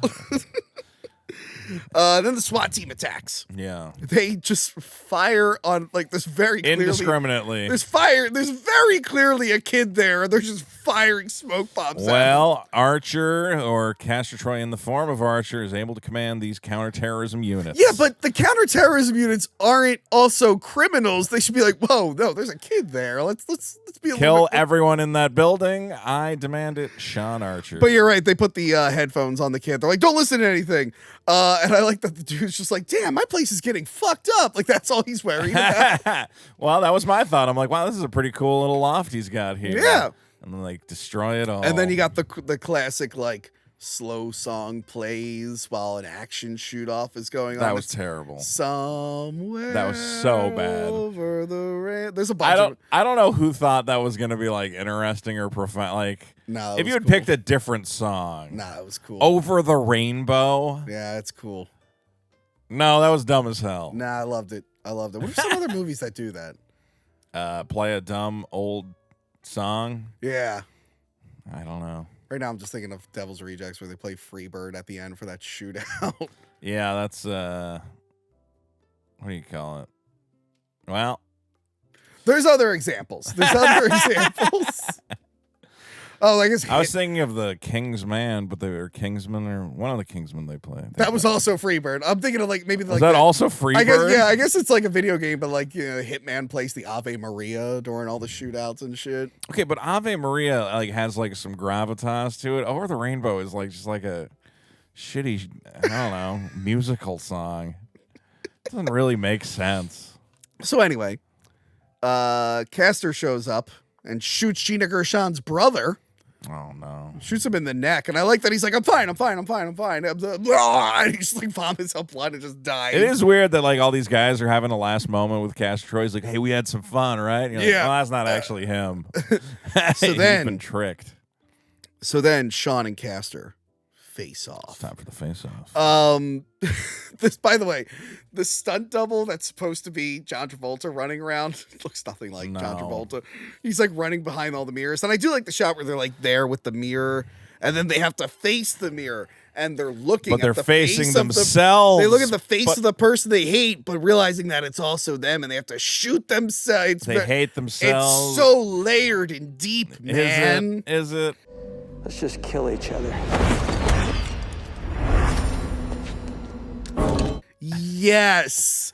And it was and really cool in the trailer. Through the mirror and miss like they're gonna miss for the rest of the movie. No one is able to shoot anyone. I did like that part of the trailer. It was just like, maybe we'll just kill each other right now. Boom.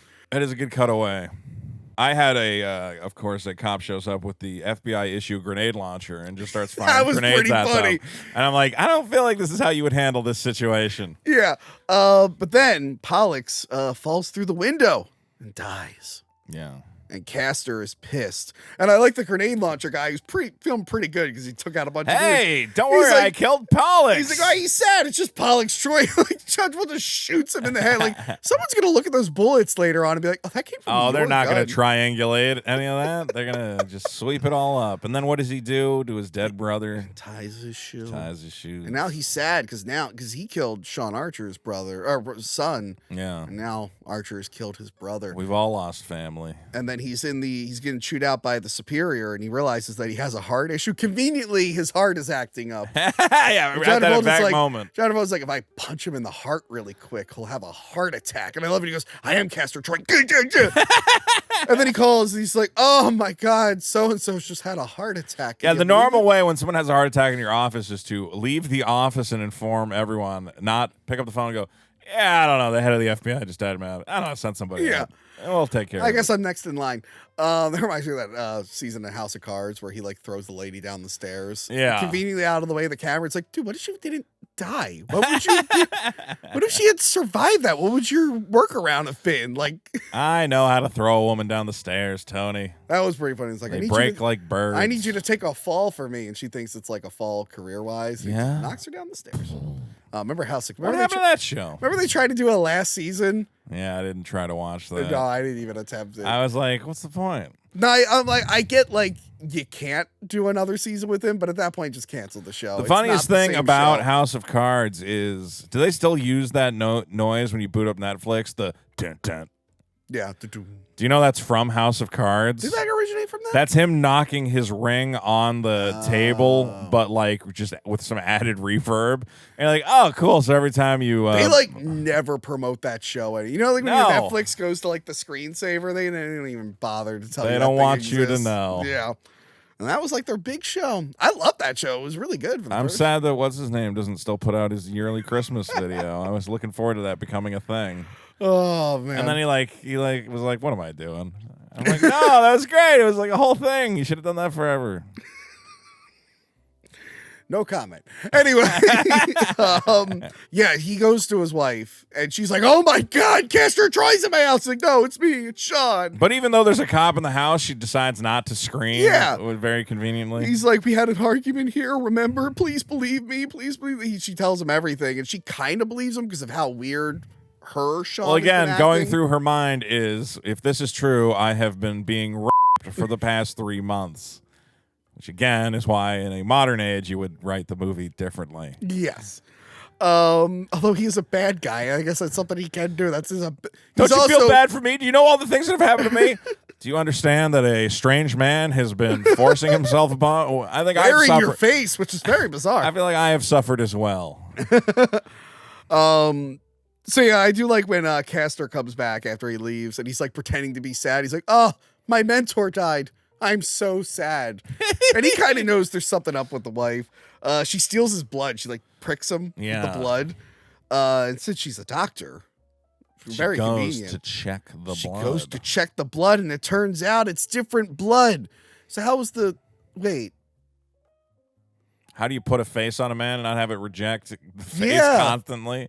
Yeah, you would also have to explain, like, also you have to take this medication to keep your body from rejecting the face. But, yeah, you need something like that. Then again, he did heal all his scars and stuff in a day. Because again, this is a universe where you can bring dinosaurs back with mosquito blood. Of course. So it all makes sense. My favorite part here is after she tests the blood, he's just been waiting in the corner of her office for probably half a day. I'm sorry. I love my headcanon that this is in the Jurassic Park world. It makes the sci-fi like way more believable. If I can just accept that dinosaurs... Does it make it more believable or more excusable? If I can accept that dinosaurs exist, the whole face switching is now easier to digest, whereas normally I would I like pick the that Tony apart. rule of movies. If your movie's going to have a lot of complicated sci-fi, you should open with the idea that dinosaurs exist in the universe. Like everything, it'll make it easier. Everything below that, you're like, all right, well, if the dinosaurs thing, in this universe, men can live forever. Ooh, that's a little far-fetched. But dinosaurs roam the earth. Oh, okay, that explains it. So, I like when she's like, I took the blood from my fake husband. He convinces her that it's finally him by doing the face rub. That's like their family thing. It's like their family trademark. Just rubbing each other's faces. It's like a terrible, by the way, it's not a terrible poster for your movie. Yeah. Boy in the plastic bubble. It's just, he's not in the plastic bubble. That's the thing. Sell the bubble. But this was back when, again, that Travolta face just sold him tickets. in a turtleneck. It looks like it's such a should be bad called The Boy in the Turtleneck. Why is Buzz Aldrin in this movie? Oh, because he wears a spacesuit at some point. I remember this movie. I don't know if I ever saw The Boy. You've probably seen Bubble Boy with Jake Gyllenhaal. No, I never watched Bubble Boy. I guarantee you've seen Bubble Boy. I've seen parts of Bubble Boy. You love Bubble Boy. You're the biggest I'm the ultimate Bubble Boy fan. Send all your Bubble Boy related paraphernalia to my house. So the wife lets Sean know. It's like, we can get to Castor at the funeral for Victor, the superior who he's replacing. And then Castor almost catches her and Sean. Because he's like, where's my wife? And he breaks in the hospital. Like, where did you go, honey? And he's like, I am a doctor on call. He's like, right. But I do like that there was a guy there whose face was all fucked up. It's like, if she had not been there, like, what the fuck? And he's just like, what? Like, she must have just went in there to work on him. He also had enough time to call his goons to meet him there. Oh, and he's like, he knows she betrayed him. He just can't prove it. Yeah. So yeah, they both head to the funeral, and Sean, he's already made out with Sean's already made out with Gina Gershon, but that's not cheating. But going to do a face rub, he stops himself. He's like, that's I can make out with her, but doing that face rub is too far. I can't rub her face. But I love that she's like, you got to kill Sean Archer, and she's saying it to Sean Archer. Yeah. Which is pretty funny. And they get ready. They all get ready to go there. The daughter's not going to be there, I guess. She's like, I can make it look like she's not going to be there, and she does have a good point. She's like, what did she say? Oh, she barely handles Mikey's death. She doesn't give a shit about your boss or something like that. Boss's funeral. Doves. Yes.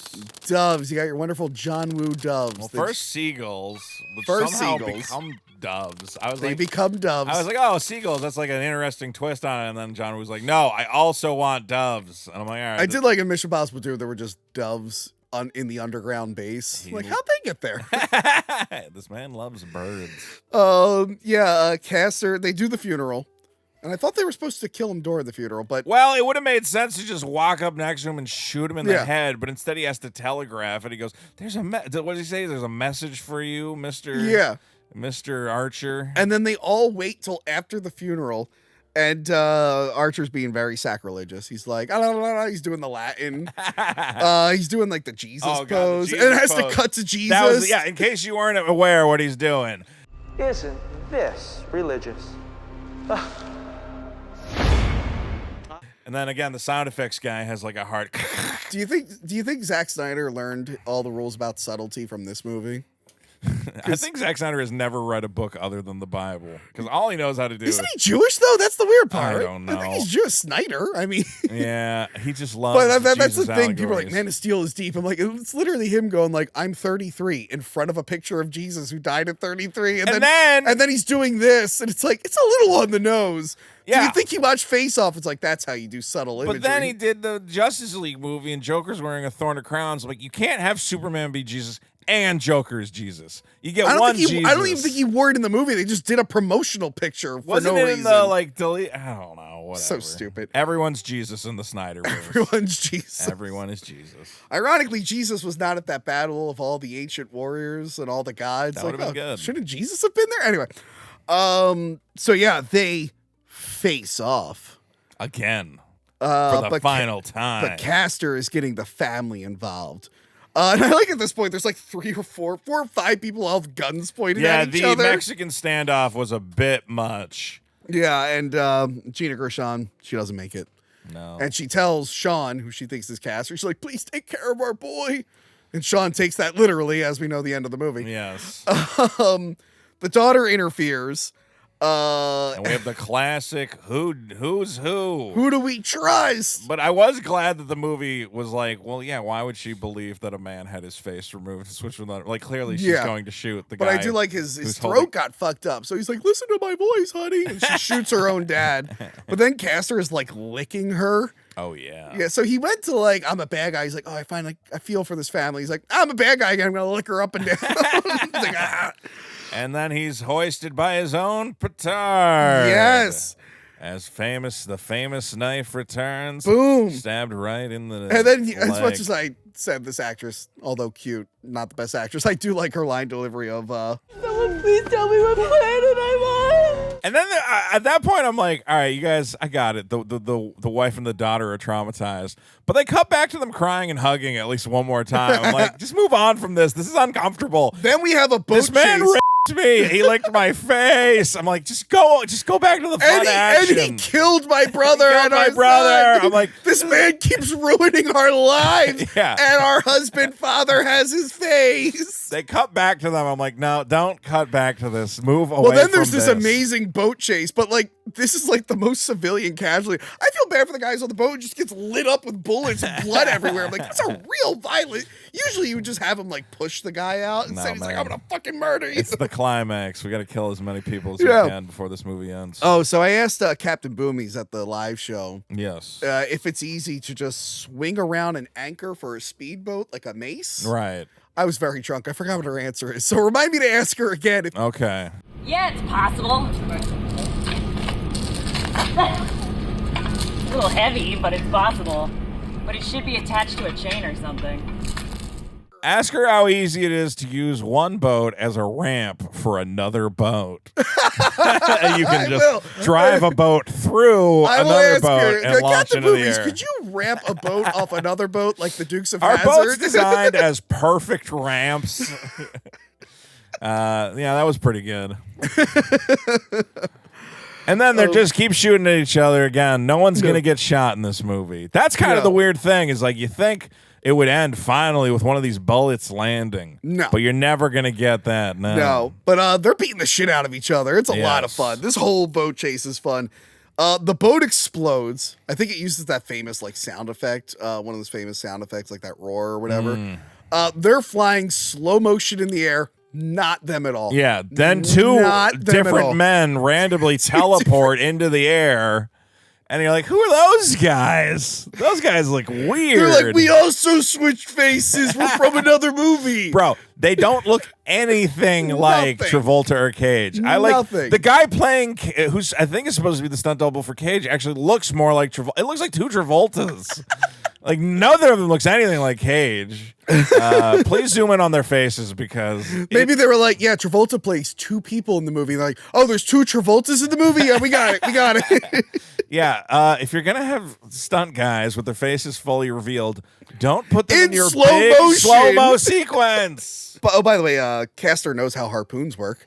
Yeah. Because he goes to shoot the harpoon, but he holds it closed so it can't launch. Eventually it does.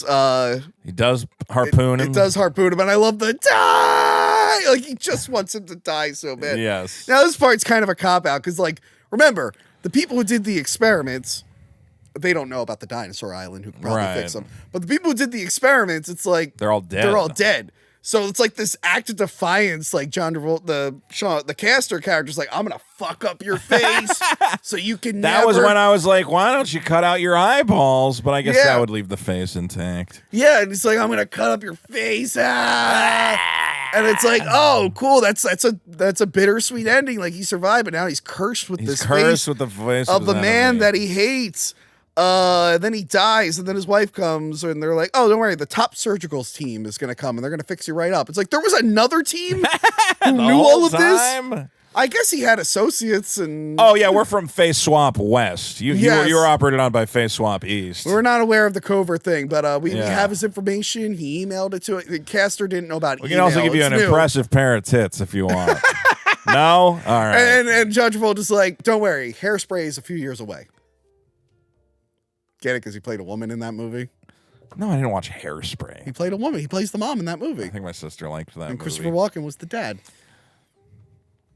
was an okay movie. Great Hairspray reference there, guys. So, yeah, and then Sean is like, that scar, I don't need it. I don't need it.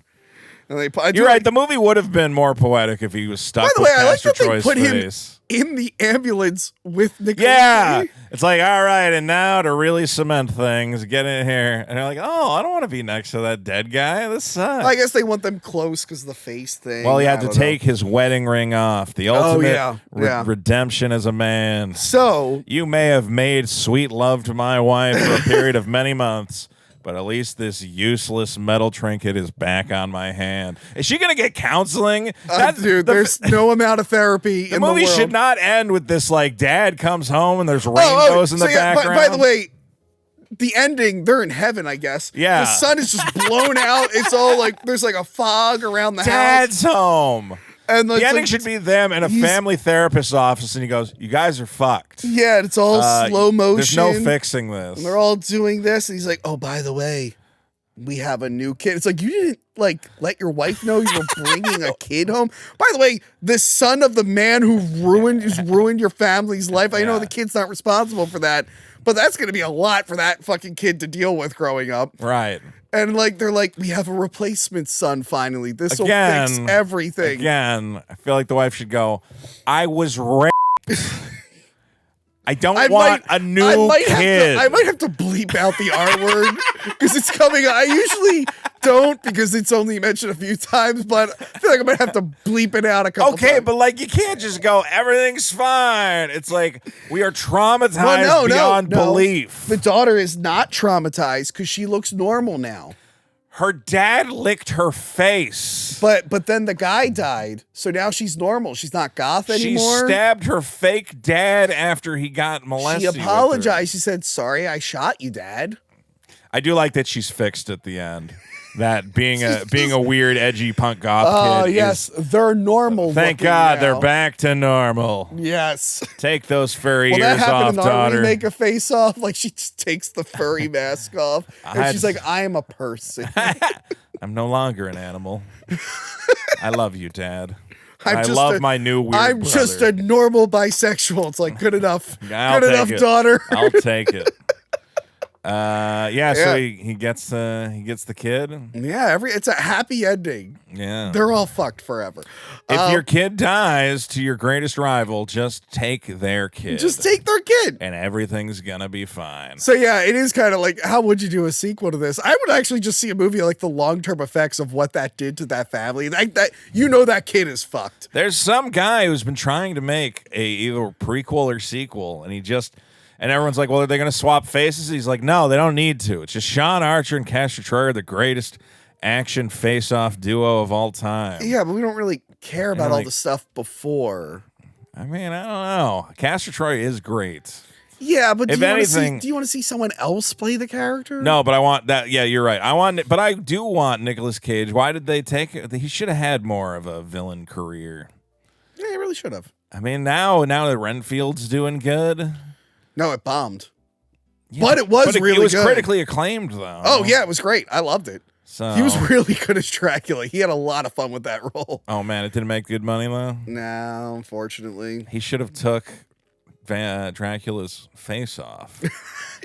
Someone actually does get their face ripped off in that movie. Oh, that's awesome. Renfield eats bugs to power up, and there's a scene where he kills like 50 dudes, and one of them he just rips a guy's face off. Oh man, I still got to see that. It's fun. It's fun. And he had fun with it. I didn't see the unbearable weight of massive talent. Yeah, I heard it's good, but I haven't seen it. Yeah, I haven't seen it either. I don't like that guy, that Pablo. Oh, Pedro Pascal. the fucking Mandalorian. He feels like a studio mandated. Dude, like we have to force this guy on you guys. I am so happy Mandalorian fans finally realize how shitty that show is. It made me so validated because I didn't like that show from like day one. Like I went from thinking like this is kind of overhyped, and then like watching season 2, I'm like this is straight up shit. Why do the people season like this? 2 episode with the Marshal or whatever?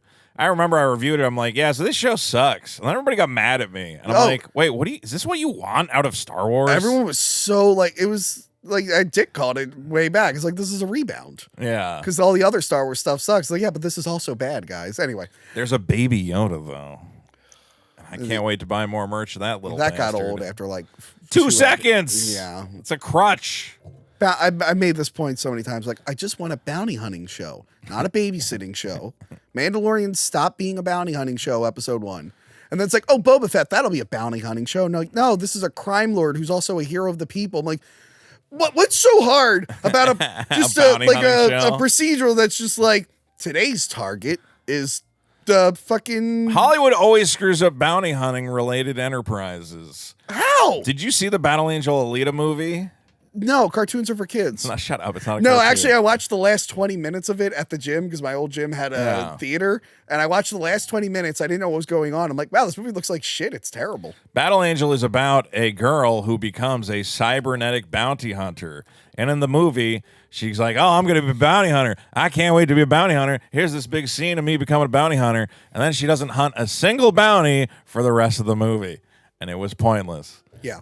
Yeah. But remember, we had to pretend to like that movie to spite Captain Marvel. Right, because it's woke. And we all sided we all sided with Fox to spite Disney, and then Disney bought Fox. Then Disney bought Fox, and we all lose. Dude, that was the weirdest thing. People were like, fuck Captain Marvel. I'm seeing Alita. Like, wait, why? I'm the Alita army. And I know some people like that film, but...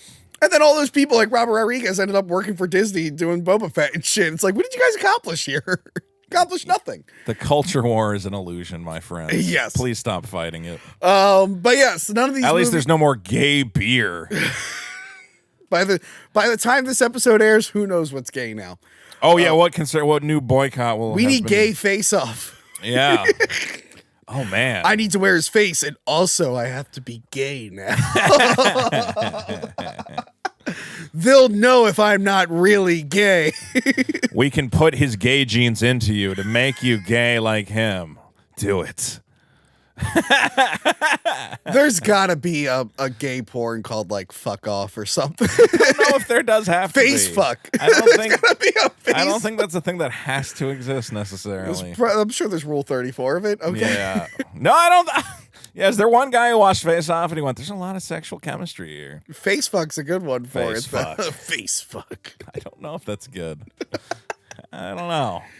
Anyway, that is it from us. Vito, assuming you're still alive at this recording and I haven't replaced you and worn your face, where can we find you? You can find me on... Keep in mind your Twitter. Mention all your Twitters because you do get kicked off that platform. Leave my Twitter alone. Okay. But you can find me on YouTube at youtube.com/Vito. I also do daily news well, not daily, but semi-regular updates and stuff on youtube.com/Vito2. Okay. TWO. Nice. And I've got an exciting new superhero comic book with a comedic twist. Yes. Called Super Killer. If you go to superkiller.org, you'll be able to find how to purchase. We should have the Kickstarter campaign going while you're watching this video, and you'll be able to get a copy of my comic book. Yes, it's a great book. You showed me some stuff from it. I'm like, if you love Invincible and Batgirl, it's like the same thing. Not the same. You can actually just watch Invincible. It's not like Invincible. But like, if you can't find an Invincible comic, Super Killer will fill in for it. It's It's completely plagiarized. Not plagiarized. Tony with the plug. I'm the biggest Super Killer fan out there. It's my favorite comic.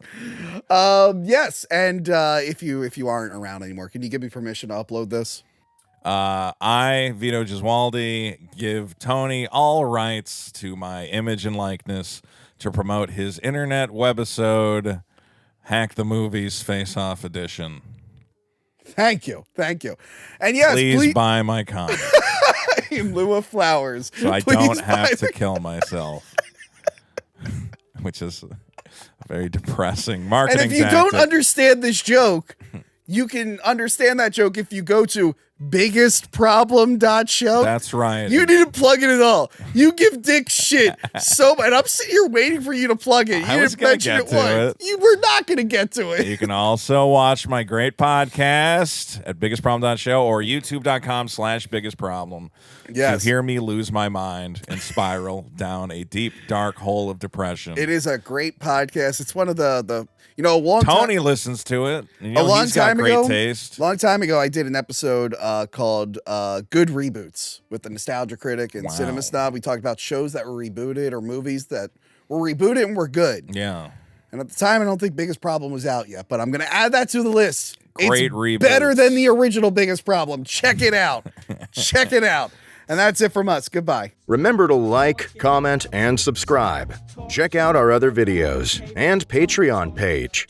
Talking about tapes.